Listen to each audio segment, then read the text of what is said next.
출애굽기 11장입니다. 1절부터 8절까지 여호와께서 모세에게 이르시기를 함께 봉독하고 주의 음성 들으시기 바랍니다. 시작. 여호와께서 모세에게 이르시기를 내가 이제 한 가지 재앙을 바로와 애굽에 내린 후에 그가 너희를 여기서 내보내리라. 그가 너희를 내보낼 때는 여기서 반드시 다 쫓아내리. 백성에게 말하여 사람들에게 각기 이웃들에게 은금 폐물을 구하게 하라 하시더니 여호와께서 그 백성으로 애굽 사람의 은혜를 받게 하셨고 또 그 사람 모세는 애굽의 땅에 있는 바로의 신하와 백성의 눈에 아주 귀하게 보였더라.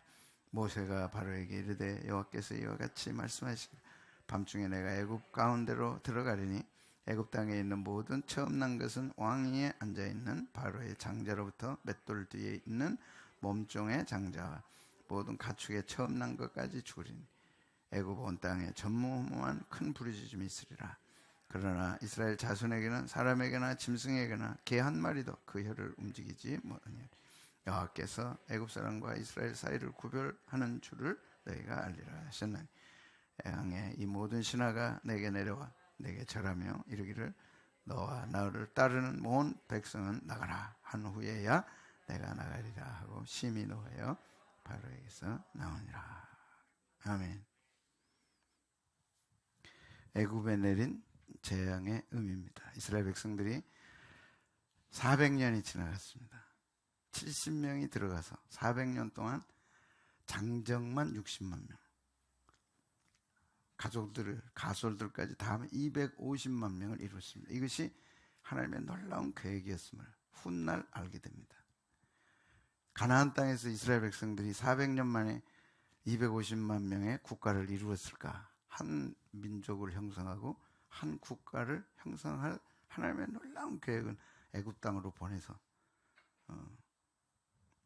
전쟁도 안 일어나고 워낙 강대한 나라니까 좀 고생은 하죠. 그러나 거기서 흥왕하고 번성해서 한 국가를 이루는 하나님의 계획을 완벽하게 이루었던 겁니다. 이해되면 하면 우리 가정에 어떤 어려움들이 있습니다. 당장 이해 안 됩니다.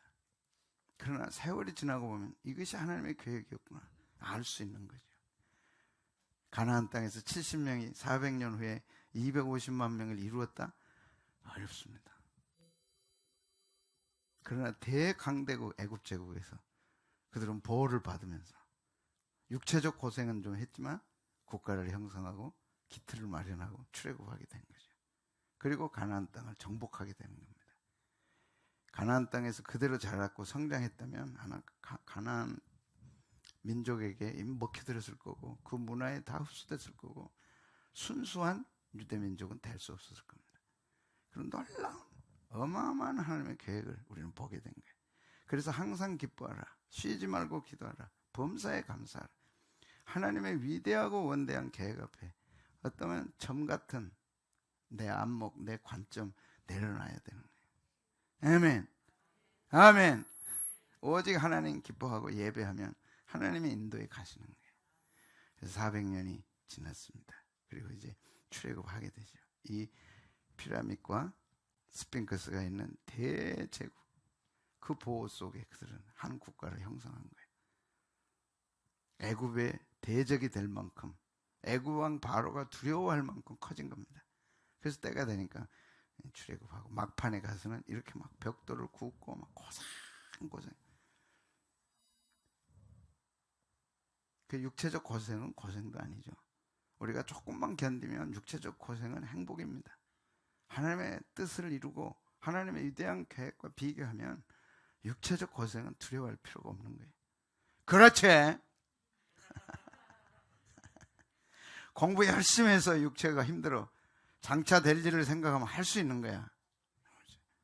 아멘.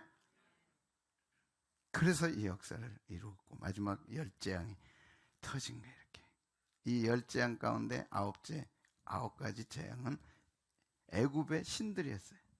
별 희한한 신들 다 개구리 신도 있고 메뚜기 신도 있고 그걸 가차없이 하나님의 권세와 능력으로 치신 거예요. 그래도 바로왕이 얼마나 권세가 셌으면 두려워하지 않아요. 막판까지 두려워하지 않아요. 그래서 이제 막판에 장자를 치고 초태성을 치는 거예요. 근데 오늘 놀라운 말씀이 4절, 5절, 6절에 있어요. 그 처절한 피튀김 속에서 이스라엘 백성들은 개 한 마리도 움직이지 않았어요. 와, 하나님의 역사는 이런 역사예요. 강아지 한 마리도 다치지 않았어요. 그것이 4절, 5절, 6절에 나와 있어요. 같이 한번 보겠습니다. 시작. 모세가 바로에게 이르되 여호와께서 이와 같이 말씀하시기를 밤중에 내가 애굽 가운데로 들어가리니 애굽 땅에 있는 모든 처음 난 것은 왕에 앉아 있는 바로의 장자로부터 맷돌 뒤에 있는 몸종에, 맷돌 뒤에 있다는 건 맷돌을 돌린다는 거예요. 그러니까 이 당시에 맷돌 돌리는 여자는 천한 여인들이에요. 그러니까 그런 천한 여인의 몸종의 장자, 몸종까지라도 장자가 죽었어요. 모든 가축에 처음 난 것까지 다 죽었어요. 그런데 6절에 보니까 놀라운 경계선이 딱 그어진 거예요. 애굽과 이스라엘의 경계선을 하나님 딱 그었어요. 여기는 넘어가지 마라. 절대 넘어가면 안 된다. 재앙이 이스라엘 땅에는 절대 넘어가면 안 된다. 개 한 마리도 넘어가면 안 된다. 딱 경계선을 그어버린 거예요. 그러니까 이스라엘 땅에는 재앙 하나가 임하지 않았어요. 애굽 땅에는 막 통곡이 일어나고 울고 난리가 났는데 애굽 땅에는, 이스라엘 땅에는 하나도 죽음이 없었어요. 하나님의 경계선을 그어놓는 거예요. 알았지? 네? 코로나 무서워할 필요 없다. 경계선을 하나님 딱 그어버리시니까 그걸로 끝난 거예요. 그걸 보겠습니다. 6절 시작. 애굽 온 땅에 전무후무한 큰 부르짖음이 있으리라. 그러나 이스라엘 자손에게는 사람에게나 짐승에게나 개 한 마리도 그 혀를 움직이지 아니하리. 여호와께서 애굽 사람과 이스라엘 사이를 구별하는 줄을 너희가 알리라 하셨다. 그래서 경계선을 그으면 됩니다. 아멘. 절대 이스라엘 땅에는 못 넘어간다. 딱 경계선을 그어놨어요. 이런 역사 앞에 오늘 하나님이 이 재앙을 통해서 이루신 위대한 놀라운 역사가 기록되어 있습니다. 그러니까 애굽에는 장자가 죽고 초태생이 다 죽고 울음바다가 됐고 통곡의 바다가 됐고 궁궐에까지 장자가 죽었다니까. 그래서 왕위가 거리가 되는 거야. 왕위가 비고 그런 역사가 막 일어났어요. 이런 역사를 통해 첫째, 하나님은 모세가 위대하게 보이도록 말씀해 주셨어요. 이 사건을 통해 모세가 위대하게 보인 거예요. 이 어마어마한 재앙을 통해서 하나님은 모세가 위대하게 보이도록 해주신 거예요. 이 재앙이 일어나기 전에 모세는 초라했어요. 80 노인이야. 지팡이 하나 들고 나타났어. 이야, 저거 뭐냐 이거라. 지팡이 하나 들고 노인이 나타난 거예요. 지금 뭐 하겠냐 지팡이 들고 이게. 무시했어요. 짓밟았어요. 무슨 소리냐. 너나 나가라. 너나 해라. 근데 놀랍게 재앙이 진행되기 시작하면서 마지막 10번째 재앙을 마치고 나서 모세가 아주 위대하게 보여진 거예요. 누구한테? 왕에게, 그 신하들에게. 자, 한번 3절 보겠습니다. 시작. 여호와께서 그 백성으로 애굽 사람의 은혜를 받게 하셨고 또 그 사람 모세는 애굽 땅에 있는 바로의 신하와 백성의 눈에 아주 위대하게 보였더라. 누구에게요? 애굽 땅에 있는 바로의 신하와 백성의 눈에 아주 위대하게 보였더라. 지금 같은 미국의 백악관에 대통령 앞에 위대하게 보인 거예요. 대제국의 왕과 백성들에게 모세는 위대하게 보인 거예요. 이게 하나님의 역사입니다. 아멘. 위대하다는 뜻은 심히 크게 보인다. 존귀하게 보인다. 이것은 모세는 주의 종을 예표한 거고 결국 예수님을 나타낸 거지만 일단은 주의 종을 예표할 때 주님을 위해 헌신하고 주님을 위해 희생하고 주님의 말씀에 순종한 모세를 하나님은 위대하게 보이게 하시고 위대하게 나타나게 하신다는 증거를 보여주신 거예요. 초라하게 안 하셨어요. 하나님이 쓰신 주의 종을 초라하게 하지 않으셨어요. 바로와 신하들에게 백성에게 위대하게 보여요. 가돌이란 단어는 하여튼 가돌이야. 그게 어마어마하게 이 뭐 웬만한 나라가 아닙니다. 대제국 스핑크스 피라미드 있는 어마어마한 나라예요. 애굽 제국을 뒤이어서 헬라 문화와 그다음에 로마가 그 정권을 이어가잖아요. 로마 신화가 그대로 애굽 신화에서 온 거예요. 이게 대를 잇는 거예요. 애굽 제국, 로마 제국, 바벨론 제국. 제국이야, 제국. 그 제국의 왕과 신하가 모세 앞에 기겁할 정도로 어마어마하게 하셨어요. 그래서 주의 종을 높이시는 거예요. 주의 종을 높이시는 것은 하나님 스스로를 높이시는 거예요. 여러분, 회사의 진짜 주인은 자기 밑에 있는 회사원들을 높일 줄 아는 사람이에요. 귀하게 여길 줄 아는 사람이에요. 월급 준다고 우습게 하면 그건 좋은 일꾼이 아니에요. 하나님은 하나님이 쓰시는, 하나님을 위해 헌신하고 희생한 주의 종들, 일꾼들, 여러분들을 절대로 무가치하게 안 하시는 거예요. 이 교훈이 여기 담겨 있는 거예요. 아주 위대하게 보이게 하시다. 거기다 막 동그라미 해버려. 아주 위대하게 보였다. 아주 위대하게 보였다.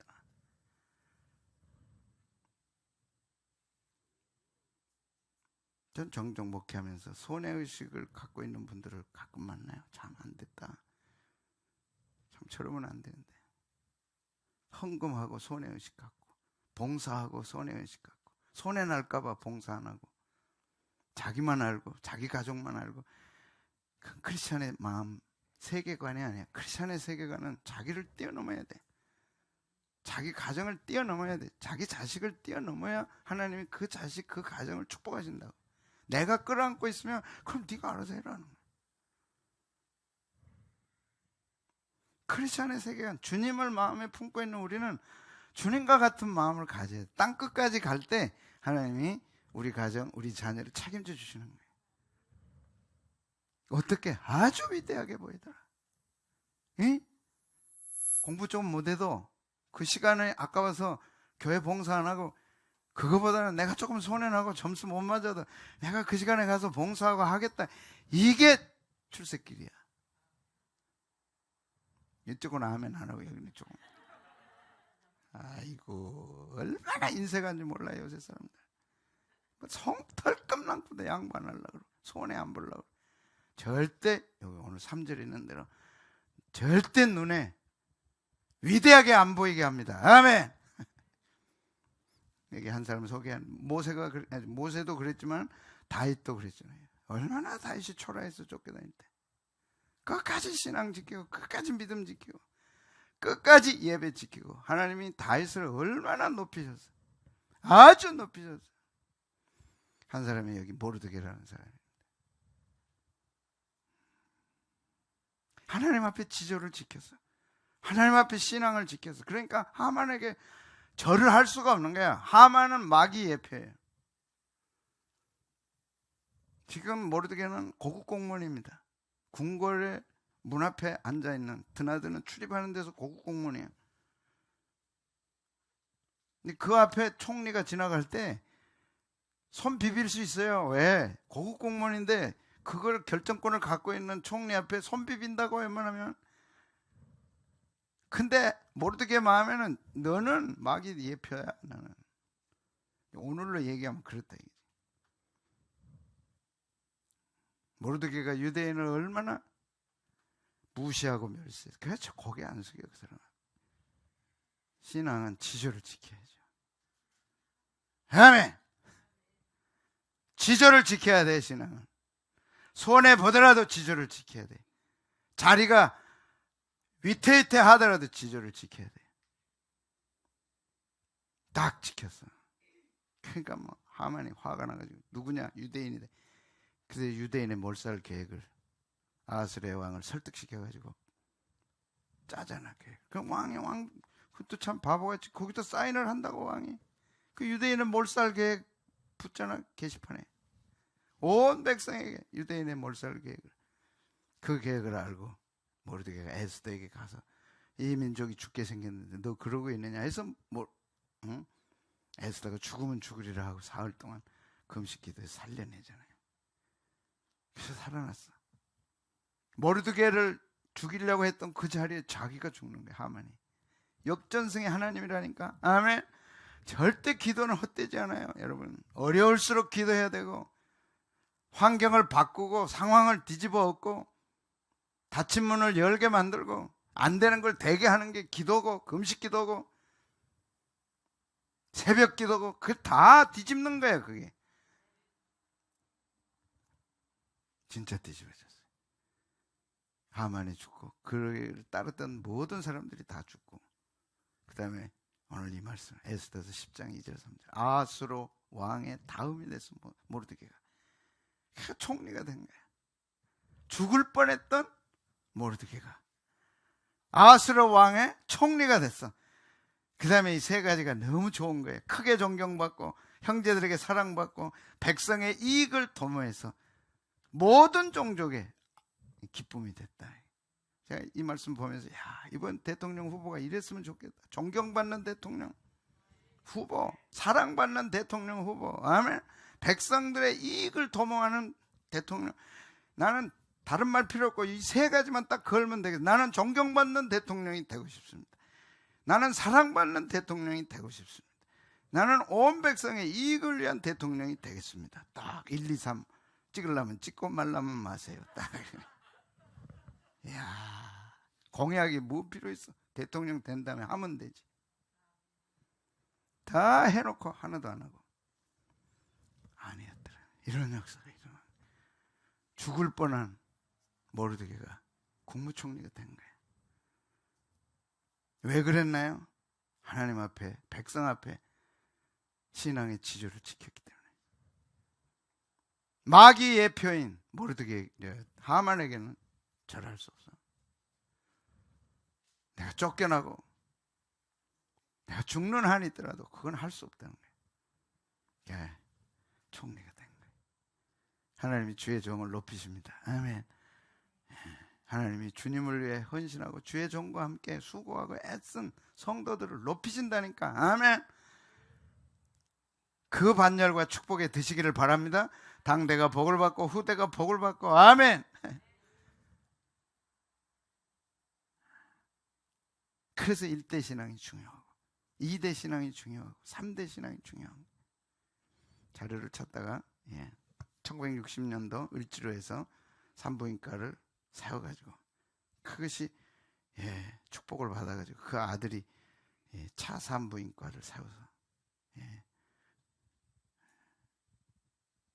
창업자가 됐던 차경섭 박사, 그 다음에 그 아들 차경섭 박사, 차경섭, 차광렬. 근데 놀랍게 그 할아버지가 우리나라 초대교회 목사님이에요.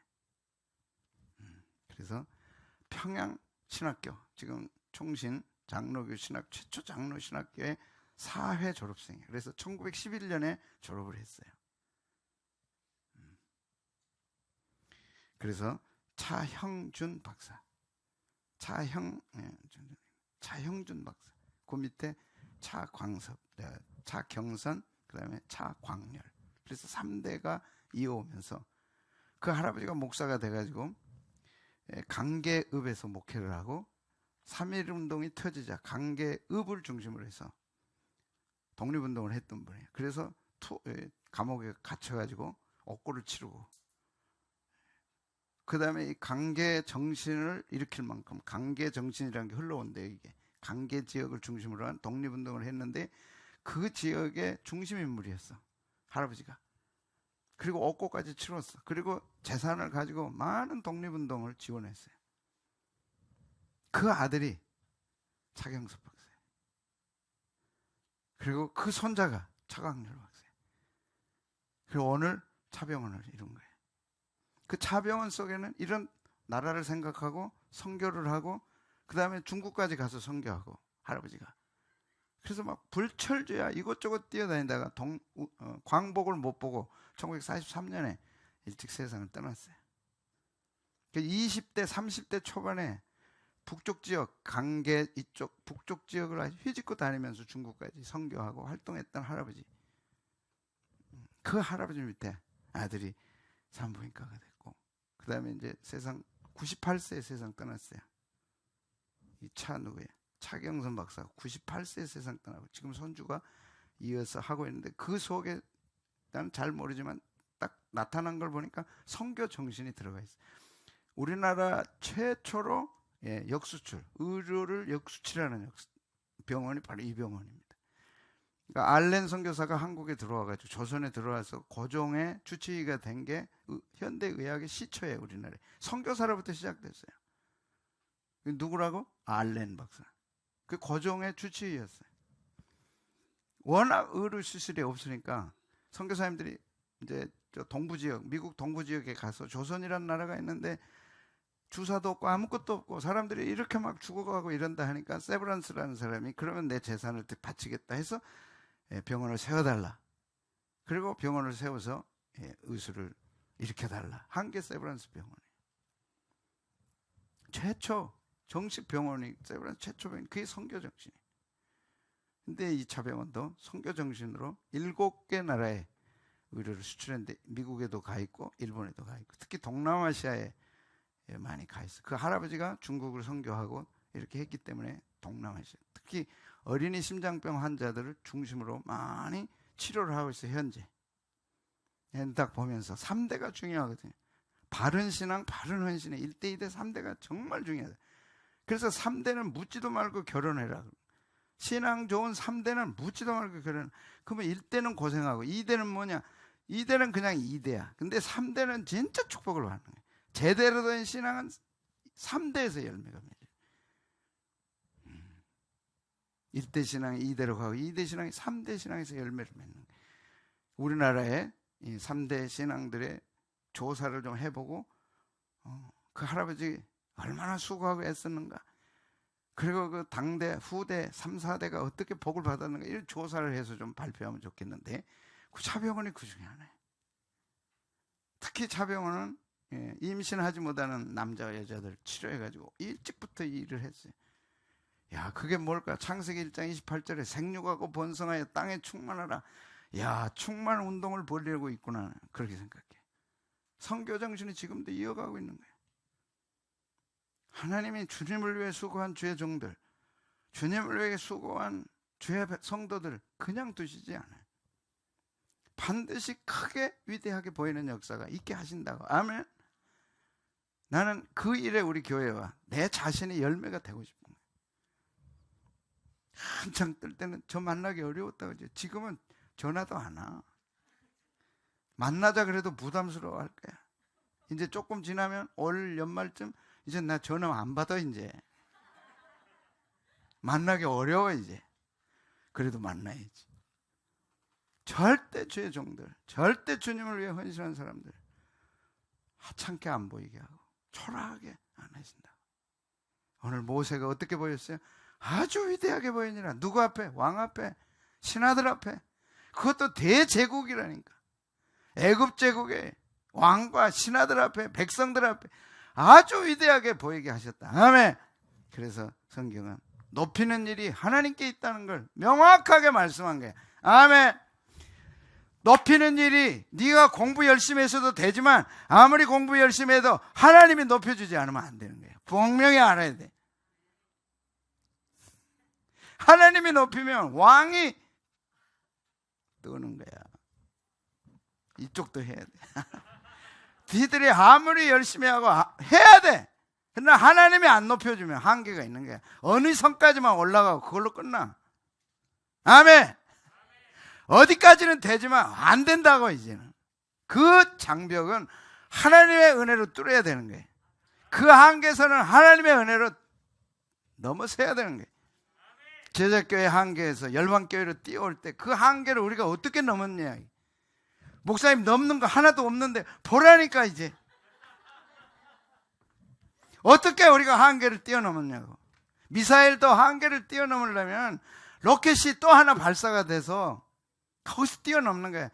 그거는 하나님만이 하실 수 있는 거예요. 하나님이 모세에게 그렇게 하셨어요. 여러분, 하나님 섬기고 교회 섬기고 주의 종 섬기면서 손해의식 가지면 안 돼. 끝까지 충성하는 거예요. 아멘. 그러면 높이는 일이 하나님으로부터 말미암는다. 시편 75편 6절 7절 보겠습니다. 시작. 누구를 높이는 일이 동쪽에서나 서쪽에서 말미암지 아니하며 남쪽에서도 말미암지 아니하며 오직 재판장이신 하나님이 이를 낮추시고 저를, 그런다니까, 이를 낮추시고 저를 높이시는 것은 누가만 하세요? 하나님이 하시는 거예요. 낮추고 높이는 것은 하나님 손에 있는 거예요. 되고 안 되고 하는 건 하나님 손에 있는 거예요. 근데 어떻게 높여주시느냐? 모세가 그만큼 헌신했잖아요. 바로 공제의 아들이라 칭함을 거절하고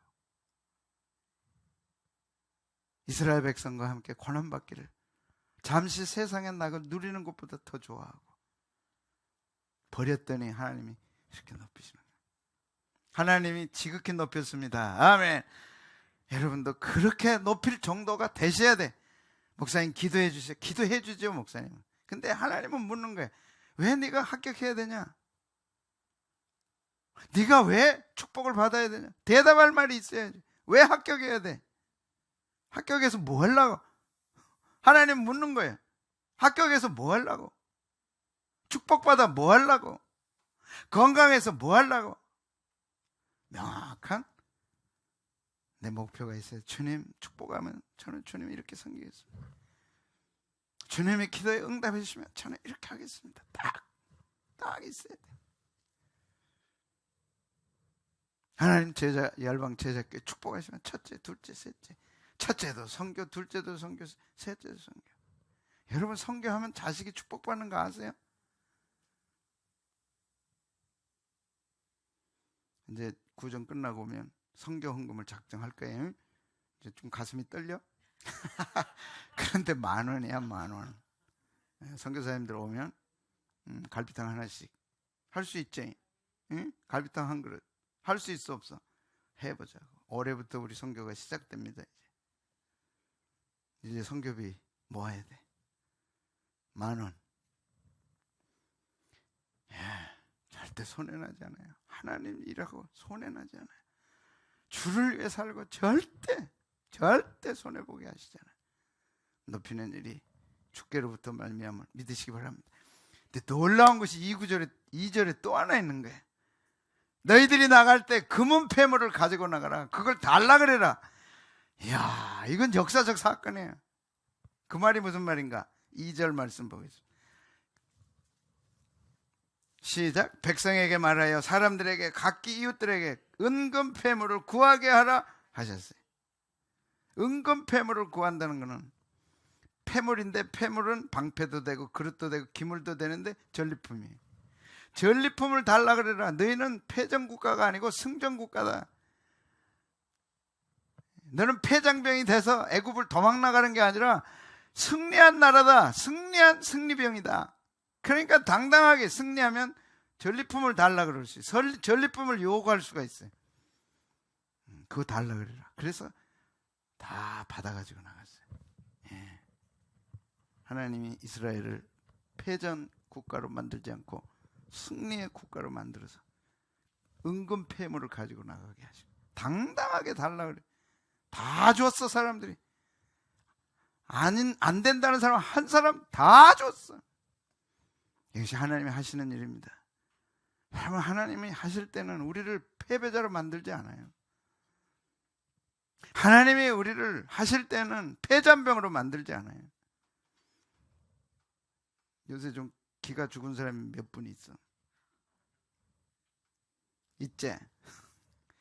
패잔병 아니에요. 절대 패잔병 안 됩니다. 기도가 있고 예배가 있고 말씀이 있는 한 절대 패잔병 만들지 않아요. 그것은 열방 제자교회가 보여주는 거예요. 아멘. 절대 패잔병 되지 않아요. 내 인생이 초라하면 어떻게 될까?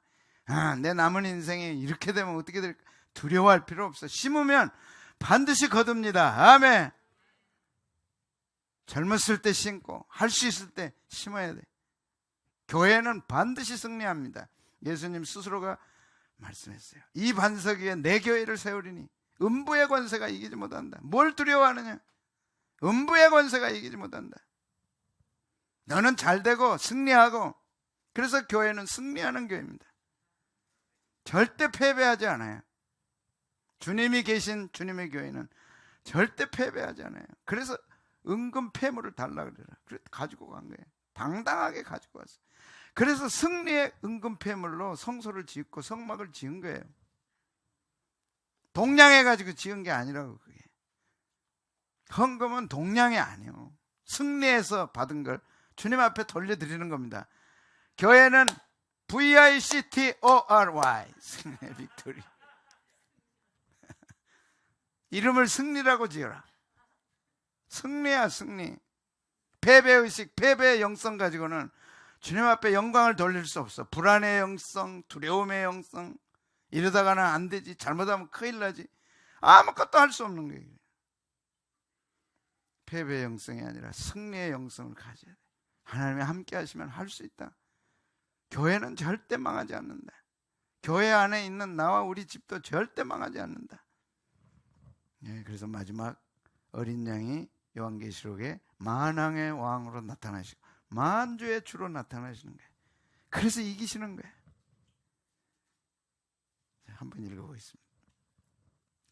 잠깐만요. 자, 시작. 그들이 어린 양과 더불어 싸우려니와 어린 양은 만주의 주시요 만왕의 왕이심으로 그들을 이기실 거예요. 만왕의 왕을 누가 당하겠어요? 초림 때는 십자가에서 초라하게 죽으셨어. 로마 병정의 칼에 초라하게 죽으셨어. 재림 때 예수님은 만왕의 왕으로 오십니다. 당할 자가 없어요. 이길 자가 없어요. 또 그와 함께 있는 자들고 부르심 받고 택하심 받은 진실한 자들도 이기리로다. 우리도 이깁니다. 이제 이미 이겼지만 앞으로 오실 주님 사이에 already not yet, 이미 이겼지만 아직은 아니야. 그때까지는 우리가 기다려야 돼. 그래서 완벽한 승리가 이루어지는 그날까지는 이겨라, 견뎌라, 참아라. 조금만 참으면 된다. 그렇게 성경은 도전하고 있습니다. 그래서 두아디라 교회에 예수님이, 성령님이 하신 말씀이에요. 읽겠습니다. 시작. 다만 너희에게 있는 것을 내가 올 때까지 굳게 잡으라. 이기는 자와 끝까지 내 일을 지키는 그에게 만국을 다스리는 권세를 주. 끝까지 주님이 맡겨주신 일, 끝까지 주님 일 맡겨주셨어. 그거 지켜내라. 그러면 만국을 다스리는 권세를 주시겠다. 끝까지 사명 감당하고 끝까지 주신 귀한 사명 감당하면 만국을 다스리는 권세를 주시겠다. 그리고 그가 철장을 가지고 그들을 다스려요. 질그릇 깼던 것 같이. 철장은 철봉대 가지고 질그릇 항아리 깨는 거예요. 그 권세를 주신다고 했어요. 이 철봉대 가지고 항아리를 깬다니까. 그냥 쫙 깬다고 생각해보면 소리가 막 어떻게 한 번 휘두르면 다 깨지는 거예요. 그 권세를 우리에게 주시는 거예요. 그때 그 권세 하나님 지금 주시옵소서. 아멘. 그래서 금은 폐물을 가지고 오라. 승전국이다. 패잔병이 아니다. 패잔병 만드는 것이 예수님의 사명이 아니고 승전국을 만들고 승리국이 되고 승리의 가정, 승리의 교회를 만드시는 거죠. 그래서 10가지 재앙을 통해서 바로 앞에 이스라엘 애굽의 신하와 백성들 앞에 모세를 아주 위대하게, 이제 하나님이 열방 제자교회와 주의 종을 아주 위대하게 높이는 일이 있을 겁니다. 아멘. 그래서 주님이 하셨다고 간증하고 여러분들을 높이시고 여러분 자녀들을 높이시고 귀하게 여기시고 승리하게 만드실 줄로 믿습니다. 마지막 세 번째는 애굽에 처음 난 것이 죽었다고 그랬어요. 한 가정도 예외 없이 초태생 처음 난 장자 다 죽었어요. 5절에 보겠습니다. 시작. 애굽 땅에 있는 모든 처음 난 것은 왕위에 앉아있는 바로의 장자로부터 맷돌 뒤에 있는 몸종의 장자와 모든 가축의 처음 난 것까지 죽었어요. 장자는 특별한 축복을 받은 사람입니다. 그래서 아무나 첫 아들이 안 되는 거예요. 첫 아들에게는 특별한 축복을 주었어요. 그게 지도권을 주고 2배 상속권을 주고, 우리나라도 그렇지만 히브리 민족도 그런 거예요. 그러니까 셈족은 똑같아. 그런 전통적인 전통적인 관습들이 있는 거예요. 우리도 큰아들은 중요하게 여겨요.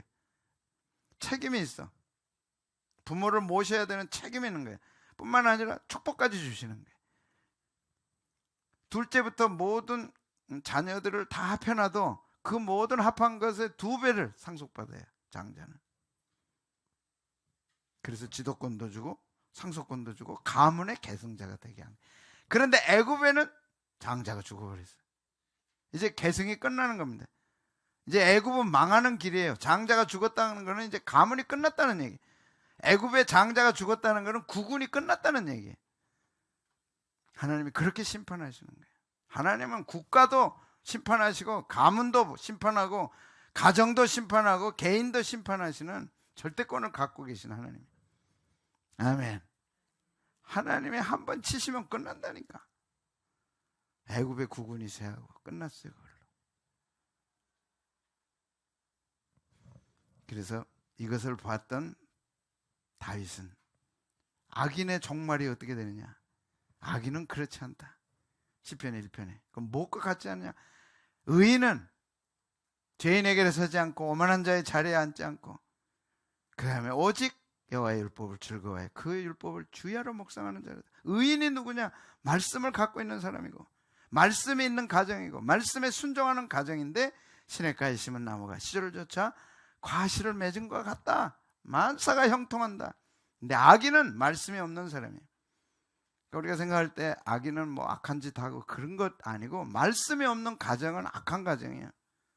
말씀이 없는 개인은 악한 개인이에요. 하나님 보실 때 그런 거예요. 너 말씀 있어? 없어요. 악인이야. 너 말씀 있어? 네, 있습니다. 어떤 말씀인데? 이렇게 청년 성경 공부해. 저는 말씀이 있는데 요한복음 3장 16절입니다. 내 마음이 기뻤어요. 요한복음 3장 16절 위대한 구절 없어요. 어려서부터 주일학교에서 얼마나 많이 외웠어. 노래로도 만들어 외우고 막 외웠어. 뭐였어요? 하나님이 세상을 이처럼 사랑하사 독생자를 주셔서 이는 저를 믿는 자마다 멸망치 않고 영생을 있어야 돼. 우리 마음에 자다가도 막 말씀이 나와야 돼. 말씀이 없으면 하나님 보실 때 악인입니다. 여건 없으면 통과 안 되듯이 말씀 없으면 통과 안 돼요. 하나님 앞에 말씀이 있어요. 말씀이 튀어나와야 돼. 천국 들어가려면 여건이 있어야 돼. 그 여건이 뭐냐? 말씀이라니까. 말씀이 누구냐? 예수님이라니까. 근데 악인은 말씀이 없는 사람은 악인이에요. 악인은 그렇지 않으며 오직 바람에 나는 겨와 같다. 그러므로 악인은 심판을 견디지 못하며 죄인들이 의인의 모임에 들지 못하리라. 무릇 의인들의 길은 인정하시나 악인의 길은 망하리라. 악인의 종말은 정해져 있어. 말씀이 없고 신앙이 없고 예배가 없는 사람의 종말은 딱 정해져 있어. 멸망의 길입니다. 그 길을 지금 가고 있는 거예요. 우리는 승리의 길을 가고 있고 천국 길을 가고 있고. 아멘. 그래서 시편 37편 불평하지 말라. 현실이 고달프다고 현실이 왜곡돼 보인다고 불평하지 말라. 하나님은 분명하게 살아계신다. 악인은 반드시 심판한다. 그 대단한 바로 제국도 심판했어요.